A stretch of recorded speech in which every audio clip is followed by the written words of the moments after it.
What's up, everyone? Good evening. Welcome to another version of Ready, Ted, Go. Talking all things SEC football. We're live tonight, Wednesday night,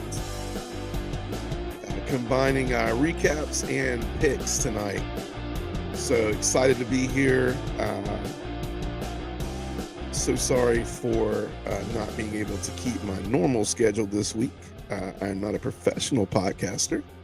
I like doing it, but so this week was a little interesting. But just got back in town from a really cool weekend in the Auburn area. Got to take in the Georgia-Auburn game. Really exciting. Repping the Braves tonight. Go Braves. The Tampa Bay Rays here in town, they just decided to see their way out of the playoffs. So we gonna politely, I guess, be bandwagon Braves fans. I got to see the Braves on Sunday, and man, no starters in there, and still almost pulled the game out. Left the pitcher in there for a little too long, but obviously they didn't want to start anybody that was going to be key to give them some rest and get them going. So I'm repping the Braves tonight. New screen behind me, pretty cool. Little Ready Ted Go. If you're not already following at Ready Ted Go on Facebook, at Ready Ted Go, please go like and follow my YouTube page. Also, if you head over to TikTok, Ready Ted Go SEC, Southeastern Conference, and also getting ready to go on Instagram. It's been a slow but steady race. This is pretty cool. We're getting some things going though, like the background here. Figured you wouldn't believe I was coming from some of these stadiums every week, right? So that's pretty cool. But exciting. Ready to quickly review the scores from the last in week 5. We had some barn burners, man. Some real barn burners, and we're gonna chat a little bit tonight. We're gonna kind of do something we don't normally do, and just if you got mailbag questions, we'll kick the mailbag up next week. But that'll be Ready Ted Go SEC Southeastern Conference SEC capital SEC at gmail.com. Send your questions. I'd love to put them on here. Exciting week 5. We're gonna just swing straight through the scores really quick. At Texas A&M and Arkansas. Texas A&M won 34-22 on the heels of Max Johnson with 210 yards, 2 TDs. He did have an interception, but overall good showing for Texas A&M. They're looking strong, man. Texas A&M, Max Johnson's give them a little bit of rejuvenation. This screen's still really glitchy. Oh, I see why now. It's still really glitchy. Sorry about that. We'll get it all figured out soon. Sorry if that's messing with your eyes. Vanderbilt, Missouri pulls out one 38-21 on the road against Vanderbilt with the scoreboard that is hanging from the lift. So 38-21, Missouri goes to 5-0, ranked number 23 in the country now. Kentucky, Florida, jeez, I'm gonna tell you, man, I picked that game, and was I ever so wrong? Kentucky looked incredible. I didn't get to see a lot. Let's see what's the hold up on this thing, man? Why is it so glitchy? I didn't get to see a lot with Kentucky, other than just the fact of Ray Davis just running over Florida. Man, 33-14 Kentucky. Really incredible showing from them. Super cool. Yeah, I'm still trying to figure out what's going on with this glitchiness. Tennessee, South Carolina, really good game towards the end of the night. On Saturday night, as you all know, Brew McCoy, the really bad injury to Brew McCoy. Man, glad they didn't show it too many times. I didn't even really want to. I stumbled upon it, and I didn't want to see it the first time. So really sorry. Really bad for the kid, man. Such a good kid, man. Brew McCoy's been just. I mean, he's a NFL talent. Really, just really built receiver that can go and do really great things in NFL. I know he's going to come back. I know he's going to be better than ever. Man, this is just a season of, every season is kind of a season of injuries depending on who it is, but this year's been really tough for some key players in all areas of the SEC. But Kentucky rolls 33-14, Tennessee's 41-20 over South Carolina. Ole Miss and LSU, the game with no defense. Ole Miss wins 55-49 over a barn burner on LSU. I picked LSU on that one. I lost that one as well. So I lost 2 games last week. Then Mississippi State, Alabama. Alabama goes on the road into cowbell territory and takes care of business 40-17. And then the game I was at, the Georgia-Auburn game, Georgia prevails 27-20 on the back of Brock Bowers. Brock Bowers had 8 receptions, 157 yards, and a TD. Seems like he had like 16 receptions. Just like every time he turned around, he was catching the ball. Man, a lot of good things going on for Auburn, and we're going to get into a little bit of talking about a couple of these things. But let's start real quick with Ole Miss and LSU. Man, I turned that game on, man, and it was just like, I don't know what a better way is to describe it. It was lack of defense. Was it just the offenses are that great? There was no defense in this game. Like when they would kick the ball off, like it would just literally be, a couple runs, 2 touchdowns. A couple runs, 2 passes, touchdown. Craziest thing ever. 104 points racked up in that game. So I don't really know what to call it. I don't really know what to make of it. I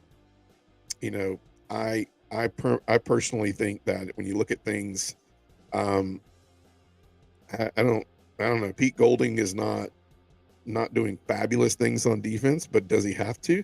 Because his team, his offense is scoring 55 points. LSU, I thought they were better on defense the last few weeks, but then they go and do that.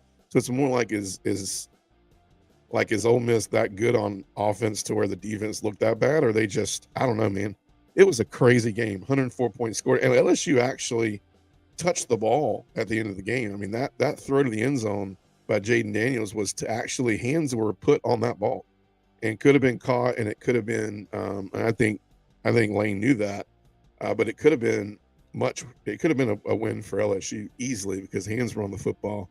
Quinshon Judkins, I think I mentioned in my pick, I did last week, I did a what's it going to take to for Ole Miss to win that game, and I said that Jackson Dart had to throw the ball better, and Quinshon Judkins had to have a really good game rushing the football, and he did. He had a breakout game for himself. Yeah, I'm trying to figure out why. I know you don't want to look at that. Yeah, it's glitchy. Yeah, Quinshon Judkins, 33 carries, 177 yards. Holy cow, man! Like, it's crazy. And so what was it going to take? It was going to take Quinshon Judkins to have a really incredible game, and he did. So Ole Miss wins the game of no defense, the no defense bowl. And then the other game, the nightcap game, where I thought Mississippi State was going to play a little bit better in this game, but they didn't. Alabama, did they look good? They got out to a quick start. They scored 14 in the first quarter, 17 in the second, and so that always helps. A defense play from a little bit behind. I think Mississippi State had some chances, but I honestly think that going forward, it just wasn't. It wasn't really Mississippi State's night. I also think that the cowbell right now, the cowbells used to be really intense because how quick the offense moved at Mississippi State. It was so hard to communicate. It was so hard for teams to keep up with what was going on. It was chaotic. It was this. It was that. There's a lot of in-depth stuff going on in Mississippi State's offense this year, unlike Mike Leach's, where he had the Post-it note with like 4 plays on it, and it wasn't hard to know what was coming. It was all pre-snap reads, and so I don't know. It's just not the same effect of playing down in Starkville, in my opinion. The cowbells are annoying, but I just don't think they're that crazy annoying. And then I was live in Auburn this weekend. Man, what an incredible atmosphere! I will tell you, as a Georgia fan. Going into Auburn this weekend, some of the nicest people, and I'm not just saying this, some of the nicest people, appreciate that, Adam. Like, I'm glitchy, man. I don't know, man. I got this blue stuff going through me. We'll figure that out later. But some of the nicest people I've ever been around, man. Had a couple named Miss Nancy and Mr. Jim that if you go find them on I think they're on Instagram, Facebook, Tiger Prowler, Prowler. Dude, they got a school bus that's decorated like a tiger. And you go on there and you can sign the inside of the school bus. Man, the most hospitable people I've ever met.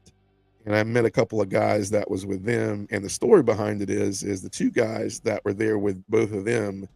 Um, at an early age, when they were in college, they used to tailgate by Miss Nancy and Mr. Jim, and those Miss Nancy and Mr. Jim basically took care of those guys, kept them in line, made sure they didn't do anything stupid, and now they all tailgate together, and they actually won the best tailgate of opening weekend at Jordan-Hare Stadium the previous home game.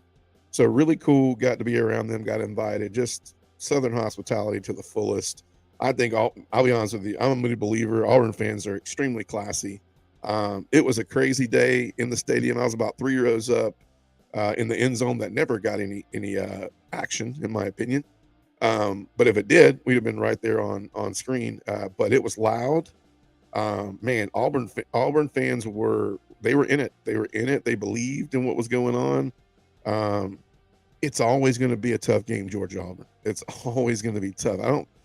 These commentators, they don't understand, the Deep South oldest rivalry. It can be 1-11 and 11-1 or 10-0 and 0-10.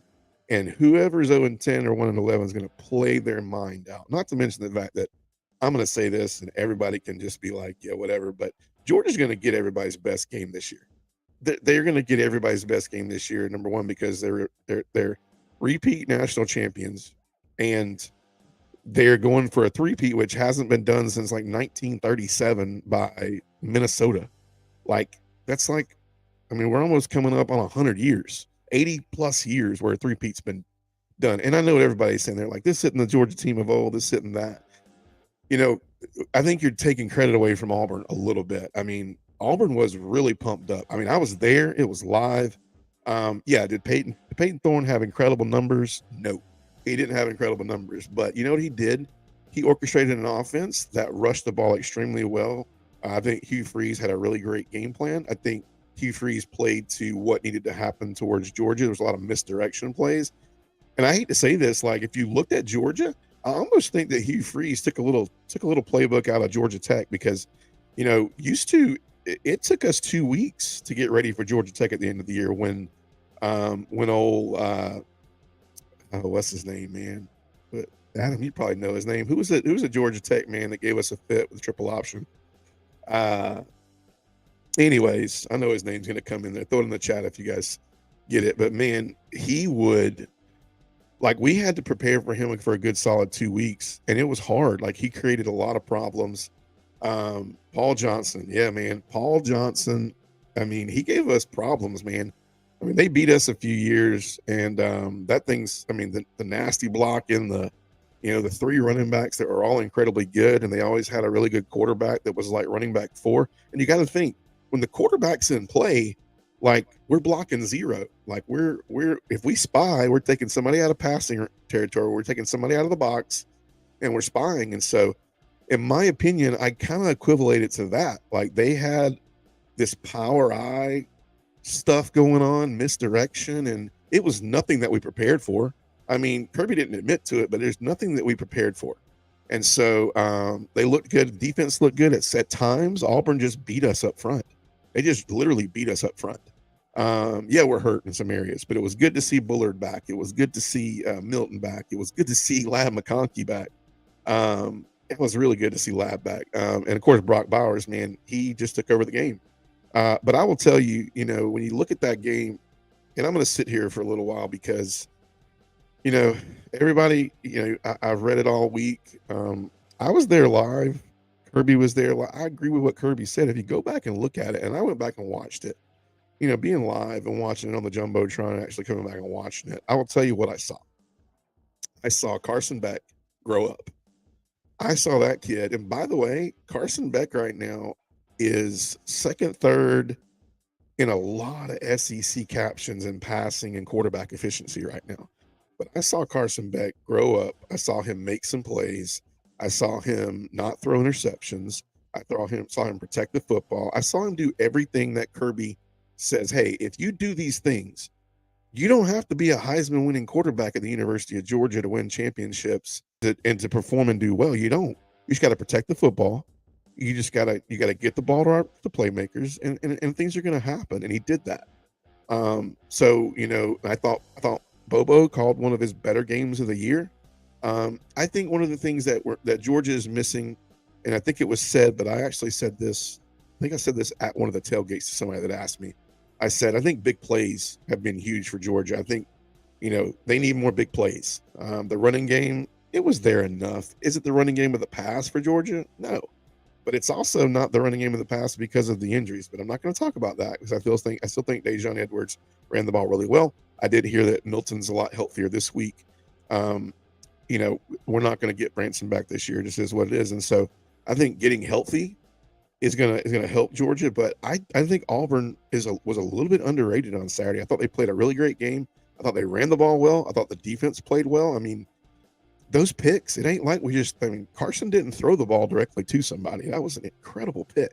If you go back and watch it, that was a really good pick. And the fumbles, I just think the guys were trying to get a little bit on the road, big plays. It happens. I mean, if you look at the one that happened with Delp, I mean, they punched the ball clean out of his hand.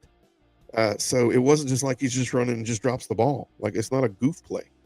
So anyways, I just think when you look at that game, it's like Georgia-Auburn, first road game of the year. Carson Beck grew up. Any game in the SEC is tough. And am I saying that Vanderbilt's tough? I mean, maybe Vanderbilt. I would say right now, the only game I look at and just go, Vandy's a little bit not in that category. But I would say that's kind of it. Texas A&M is playing a little bit up to their standard of years when Fisher took over. I think, we're going to preview that game in a little bit and pick them. But I think Texas A&M is, I mean, it's a good game with Alabama this weekend. I mean, I was talking 2 weeks ago about Jimbo fighting for his job. So, but yeah, so just kind of wrapping up, like, I think, it's going to, we play Kentucky this week, in Athens, night game, 7:00. If anything we learned from Auburn was, the run defense didn't look great, but I also don't think Kentucky's going to run all those misdirections and things of that nature. So, Devin Leary, obviously a much better passer than Peyton Thorne. If you want me to just slip over to Auburn a little bit, my brother's a big Auburn fan. I talked to a lot of guys that are big Auburn fans. I love being around them all weekend. I love the passion. I love the sportsmanship and the camaraderie and the love for the Auburn team from their fans down there. But if I could give them one word of advice, it would be this 2-quarterback system in Auburn just doesn't work. Like, I think I told my brother, I said, affirmation for Peyton Thorne is everything.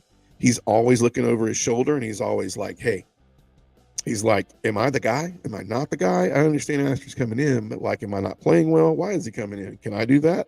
I mean, I think Peyton Thorne had the longest run from scrimmage of the day. And so, you just look at some of those things and you're just like, I just wonder if you give Peyton Thorne the go ahead, you say, you're the guy. I remember going back a couple years back when Jake Fromm and got the starting job over Justin Fields. And, I hate to say this right now about Justin Fields. I mean, he's a Georgia. Is he a Georgia boy? He finished at Ohio State. He graduated from Ohio State. He's from Georgia. We'll put it to you that way. But I think Justin Fields, what that created was, he's the worst teammate I've seen in a long time right now. I mean, he's throwing his team under the bus. He's throwing his play callers under the bus. It's everybody's fault but him right now. And if you remember him back at Georgia when Fromm was starting in front of him, that's kind of what he was doing then too. It was everybody else's fault. It was never his fault. So I don't know. I mean, I just think Peyton Thorne, they have a chance to do a lot this year. I mean, if they play like they did against Georgia, I mean, they get Ole Miss at home, they get Alabama at home. They got to go on the road and play LSU.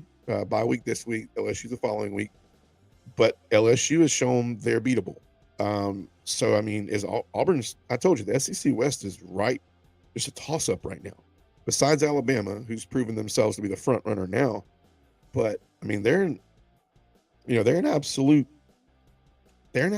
like right smack dab in it right now. And so it could go any direction with that. So really, really cool week of foot. I mean, nothing really out of the box. I missed the LSU Ole Miss score. I think I called it Did I pick South Carolina? No, I picked Tennessee, I think, and I'll have to go back. And then I definitely picked Florida. A lot. I missed that one. So, but moving ahead, let's preview Week 6. You have any questions, comments, things you want to say? You can email it or you can throw it in the chat at readytedgosec@gmail.com. We're going to preview Week 6, and I have Week 5 up there. That's amazing. That's amazing. It's not Week 5. It's Week 6. So let's preview a little Week 6 action this week. Actually, maybe it is Week 5. It's definitely Week 6. So let's preview it and let's pick some games. It'll be a little fun. So first game we're gonna pick and preview tonight. Arkansas, Ole Miss, 7:30 SEC Network. Oh boy. Coming into this game, a lot of just unanswered. I mean, there's a lot going on with Sam Pittman right now. There's a lot going on with Bobby Petrino. I mean, I got good friends that love Arkansas football. My boy Sam's having a hard time right now. I think Petrino's offense is just not helping the situation at all.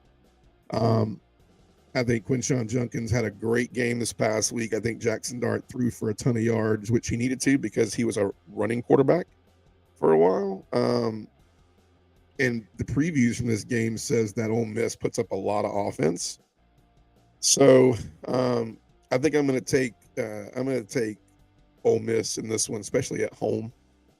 I think they win big. Sam, I hope my boy Sam I hope he survives this offensive coordinator mess up, because it definitely was the wrong pick at offensive coordinator. So I do think, Rebels by 17. I agree. Spread's 11.5. I'm thinking Ole Miss covers that easily. Arkansas has to watch out, man. They're in Hotty Toddyville, and it's a night game, and they just came out of Hotty Toddyville and put up 55 on LSU. This one could be ugly. Florida Vanderbilt, 4:00 SEC Network. The line on this one is Florida by 18.5. I'm not taking that 18.5. I'll tell you why. Because Florida hasn't covered the spread yet all year, in my opinion. Will they show up against Vanderbilt? They've shown they don't show up against teams that are underrated. But here's the thing you got going on for you. You're at the Swamp. You got Vanderbilt at the Swamp. I think Florida wins this game. I'm gonna say they don't cover 18.5. Why do I just think Florida hadn't been covered, and I think AJ Swan still has an arm. I think he's still a really cool talent from Vanderbilt. So I got Florida. A couple touchdowns. They don't cover though, 18.5. I could be wrong, but Vanderbilt hasn't been showing up like that. Dude, what if? I mean, here's the thing. Is it better for Vandy to play on the road? Like, is it better? Because in my opinion, like, maybe you get teams that play down to their atmosphere. They kind of just take it. They kind of take it to one of those things like, I don't know, they get complacent. But, like, I mean, you go into Vanderbilt's and you got the scoreboard being held up by a crane. Like, what do they get, like, the discount for, like, doing all the work and everything, like, during this part of the year? I don't know. It's the craziest thing ever. So does Vandy have a better chance on the road than it does at home? Maybe. I don't know. I don't pick Vandy, though. I got Florida in this one, but I definitely don't think I don't think 18.5 is going to be. It's going to be some really good weather this weekend, too. I know it is in this part of Florida. So, man, I got some Ifties in Missouri this weekend, man. I just saw that. Let's pick that game. Missouri, LSU. What a good game, man. LSU coming in ranked 23rd. Missouri moves to 21st. This is it's a good game, man. It's crazy that LSU's line is less than a touchdown on a team like, I mean, LSU definitely was scoring last week. I think we're gauging the fact that Missouri's offense is as good as LSU. I don't know. I think Luther Burden's as good as any receiver out there. I don't know if Cook is that flashy to drop 49 on him, but I'm gonna take Missouri on this one. I'm gonna take Missouri, and I'm gonna tell you why. Because I really want Missouri to stay undefeated with them coming to Athens soon. I'm headed to that game. So for that matter alone, I'm going to take Missouri. I'm going to take Luther Burden. 43 receptions, 644 yards, 5 TDs this year, and I'm going to bet on it. Even though I still have LSU as a prominent fixture in the West right now, the West is wide open. I will tell you, I've changed my mind on this 3 times now, but I will tell you that I'm kind of slightly rooting for Auburn on this one. I really would like Auburn to show out a little bit because I don't think people are believers in Auburn right now. They're saying, I think they believe more that Georgia played terrible this weekend rather than Auburn played really, really well. Correct. I totally agree. You think Kelly has, I think Brian Kelly doesn't know how to get anybody ready. When he can react that bad to students throwing stuff on the field, I mean, the guy was so mad, and I get it. Like, it's a safety thing, but it's like, what you needed to be worried about is the fact that your defense cannot stop the run nor the pass. It's just like the ball moved up and down the field so fast, it was ridiculous. So I get it. I got Missouri. I'm just picking Missouri because I think Missouri's got actually has a defense this year. Can they score with them if it becomes a shootout? No. But I'm taking the fact that it's not going to be, it's a noon game in Missouri. Last time a noon game happened in Missouri, the thicker kicker kicked a 61-yarder against Kansas State, who was a ranked team, and won. So I'm going with that. That's what I'm going to do. Even pick this game. Mississippi State, Western Michigan. Mississippi State gets a get a bye week. Western Michigan coming in 2-3. I think Mississippi State gets a needed win this weekend. Noon kickoff game. They win easily. Mississippi State's they're favored by 20.5. It could be way more than that. So I'm taking them in that game, and then so I got Mississippi State 3:30 game on CBS. Alabama, Texas A&M. Man, what a good game! Did anybody see this game coming? Like, I didn't. I mean, at the beginning of the year, I had Texas A&M. I gotta go back and look at I didn't write this down. I think I did somewhere, but just my preview in the SEC. I've pretty much figured Ole Miss, LSU, Alabama. I think I had Texas A&M at 4. And so that's kind of how it's panned out with the top 4, and it's anybody's game after that. I do think Auburn trickles in there a little bit closer than perceived. I'm telling you, man, don't sleep on Auburn. If Auburn will just stop with this 2-quarterback system crap and just, even if you just, it's got to be Thorne, because I don't even think they let Ashford pick his arm up to throw. I don't think they've physically let him hold the ball up. I will tell you, not to go back too far, but there was a play in the Georgia-Auburn game where I was like, when it was 3rd and 8 and Ashford was in there, I looked at my brother and I said, this is going nowhere. I said, because there's no way in the world Kirby thinks that you got to go 99% of this is run. And sure enough, 3rd and 8 was stopped. And then the second time around, the same thing. It was 3rd and short, and we stopped him there. It's just I don't know, man. It's just not working for him. And I have no idea what Hugh Freeze is doing with that, especially as good of a game as he called offensively that game. The struggle is the fact that there's no affirmation for a quarterback to say, I'm the guy. And there's no offensive line going, I'm the guy. He's the guy. I'm going to block for him. So it's just not happening. So back to Alabama, Texas A&M. So this is Texas A&M. This is 3:30. This is Kyle Field. This is on the road.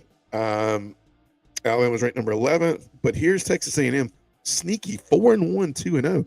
They're both tied for first place in the SEC West right now. Huge game. Alabama, a slight favorite.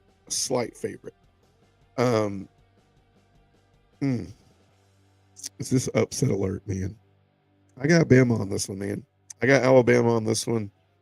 For some reason, Alabama CBS 3:30 games has always just been a doozy.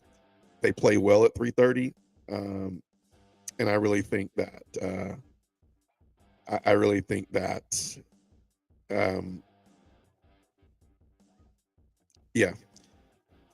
Alabama takes this one right here. I feel like that what's the deciding factor? Sorry if I'm pausing, because I feel like the deciding factor is going to be something that is actually not what it was going to be last time. The deciding factor this time around is going to be the fact of Max Johnson. Is it Connor Weigman? That's what's going to be the key. This right here. It's going to be Max Johnson versus the Alabama defense. And I think that the lack of availability to put up a lot of points on Auburn the week before. You give me Bama right now. I'm going to call that Auburn Alabama game later on, and believe me, with it being in Auburn, you got some hints about what I might think about it. But I think Alabama takes this. I think the Alabama defense is still really, really good. I think that what they're trying to do now with Milroe is get him off quick, get him comfortable, get some points on the board. If you notice, you're taking a lot more jabs at the end zone really early. Get him on the board, and let him cruise and not get him to a situation where he has to win the game. I think that's what the key is. And then the last game of the week we're going to pick tonight. We're going to pick the Georgia-Kentucky game. This is going to be a good game. 7 o'clock under the lights. Athens. Kentucky comes in ranked 20th. Georgia keeps their first place ranking. Every week they've lost first place votes, starting from, I think, week 3 was around 70. Week 4 was around 53, and week 5 this past week is down to like 37 or something like that. But as Kirby says, who cares? I think the line is 15 right now for Georgia. I think they're getting healthy. I think Auburn is helped them prepare really well with the run game. It was good to see a really good running team. Is Kentucky a better running team than Auburn? Yes. But I think it was really good to see Auburn give Georgia the look they had on Saturday, running the football. So I look for if Kentucky, and I know this because Mark Stoops is a defensive guy, but I think Stoops is going to take away Brock. If he doesn't, he's an idiot. I said that during the Georgia-Auburn game. I was like, I'm going to post it up there, Adam. I said that on the Georgia-Auburn game, but at the end of the day, he was wide open a couple of times in zone and ended up having 183 yards. A lot more nervous than I thought it would be. Georgia all day, but it's going to be a dogfight. It will. This is always a low-scoring game every year, too. This is always an incredibly low-scoring game. There's been weather that's been factors in years past where this game's been 7, 10 points, things of that nature. I think if you want my humble opinion this week and what I would like to see, I think Auburn gets off quick. I think Georgia gets off quick. I think if they do that, that's something they haven't done all year. I think they're going to preach set the pace. Because if you allow Kentucky to score a few times and then just pound the rock like they did against Florida, it could be a long day for Georgia, right? Kentucky has a really good defense. They have a really good offensive line, and obviously Ray Davis is an incredible talent. So Georgia has to get off quick. Georgia has to have some big plays. I think that's key for the victory. I do think Georgia wins this. It's a night game. It's in Athens. It sets them up for a pretty decent mid-season run. This is a scary game. Kentucky's playing really well. Kudos to Kentucky because I thought I needed to see that against Florida last week because I didn't think they were for real at 4-0. I thought they hadn't played anybody. I thought they didn't play anybody well. It was almost like they were listening going, oh let's show them. So I think they played really well against Florida. So I got Georgia in this one. I do think they'll win. I think they do. I think Kentucky tries to do what Georgia does, vice versa, but I think Georgia has 4 and 5 stars doing it. So night game, Sanford obviously gives it a little edge for Georgia, but I got Georgia in this one. I think Carson Beck continues to stay consistent. I think the defense gets healthy. I think Bullard's a little healthier. I think Ladd gets more snaps, helps get some of the pressure off of Brock and off of some of the interior receivers, as well as loosen the run game up a little bit. And I think the defense saw some really good misdirection option type stuff. I don't think you're going to have as much of a key on the running the ball from Devin Leary as you did from Peyton Thorne or Robbie Ashford. So I got Georgia in this one. I think they cover too. I'm happy if they don't. It's an SEC game. Anytime you win an SEC game, it's an SEC win. But I think they do cover. I think it's very crucial they get off quick, though. Man, we are getting towards the middle part of the season, and there is a lot of things to show for that we may have thought was supposed to happen, and we may didn't think it was supposed to happen. I mean, as we sit here right now, as we look at standings going into week 6, as we close the night, I mean, who would have thought that? Um, I mean, I think we, I think at the beginning of the year we knew we'd see Alabama, and we knew we would see Georgia where they were at. I think we all agreed on that. But man, Georgia sitting there, 2-0, Kentucky 2-0, and Missouri 2-0, and Georgia still plays both of these teams. The good thing is they play them at home. Um, and Alabama sitting there 2-0, A&M 2-0, and we're going to figure out, and we're going to dice that up this weekend to figure out who's going to be sole person in the West going forward. But if you look at Auburn sitting at 0-2, you're going to see LSU and Ole Miss um, possibly sitting there, either LSU with 2 losses. I mean, it's going to get really weird. It's going to get really weird after this weekend, because you're going to see I think you're going to see Auburn, Ole Miss, LSU, and Texas A&M and Alabama all kind of leave, and then all start duking it out.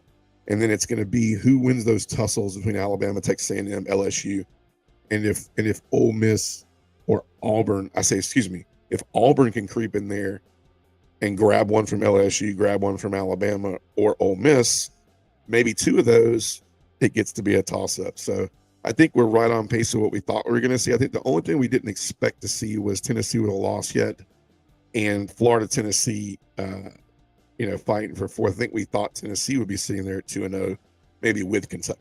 So it's going to be a great weekend. Sorry about that. Of SEC football, week 6. Sorry, it's got week 5 down there on the nut. But it's going to be a great weekend. A lot of good games on tap. A lot of games outside of the SEC. We're getting into fall. It seems like football season, right? Finally. But we're going to get some hopefully cooler weather. Like I said, I think we got 54 in Missouri. I know the weekend down here in Florida, it's going to get down into the 70s during the day. So I know Georgia's going to be nice. I know Alabama's going to be nice. Mississippi State. Some of these night games will be really nice. Putting in the lights, and during the day it'll be a little cooler. So really good looking fall weekend for college football. Really excited. Looking forward to seeing how it all pans out. Hope you guys have a great weekend. Share this video, like it, please. At Ready Tech Go on Facebook, at Ready Tech Go. Go and follow my YouTube stream. Tell people about it. Share it. Tell them come find me, and let's talk SEC football. Having a real good time doing this. Yeah. If you get a chance to watch Washington, I call a little bit of the Washington game. It was the 10:30 game again this past week, and Penix is like watching. I mean, he's kind of like a Michael Vick with a better arm, in my opinion. Dude's got wheels, got a great arm, great live arm, maybe more accurate than a Michael Vick. But he kind of reminds me of a Michael Vick. I mean, I'm sure Atlanta would love to see him, and Atlanta would love to have him next year. Newsflash: I think he's better than Caleb Williams. I'm just throwing that out there. Chicago probably needs Caleb Williams and probably needs Harrison Jr. both. So it might be a package deal. I think Penix is better than Caleb Williams. That's just me. Caleb Williams is a little more of a drama queen to me. But it's going to be a great weekend, a great fall weekend. Enjoy watching some college football, especially in the SEC, the best conference in college football. You guys have a great weekend. Looking forward to getting back with you next week. Recapping, we're going to bring the mailbag back, and we might have a special guest. It's not going to be Lee Corso or anything, but I have a special guest next week. So you guys tune in. You guys have a great evening, great weekend. Go SEC football. Bye.